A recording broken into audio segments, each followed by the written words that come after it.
Good morning mga idol.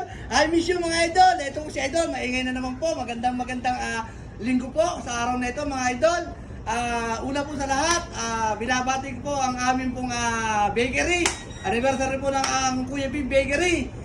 Maraming po salamat mga idol, mga followers po namin. At lalo na po sa malugod namin mga customer na hindi po nagsasawa kay Kuya Pip na puntahan niyo po lagi ang aming bakery. Sana po, ang kiligin po natin ang sarili natin mga idol. Sana po, huwag po kayong magsasawang pumunta sa aming bakery, Kuya Pip Bakery. At saka nga pala po, yung pong aming pinagmamalaking malunggay pandesal. Puntahan niyo po lagi dito. At saka po yung aming pong ordinary pandesal. Puntahan niyo rin po rito mga idol. At talaga pong hindi po kami makakaya sa inyo. Talaga naman pong pang-international po talaga ang malunggay pandesal ni Kuya Pip.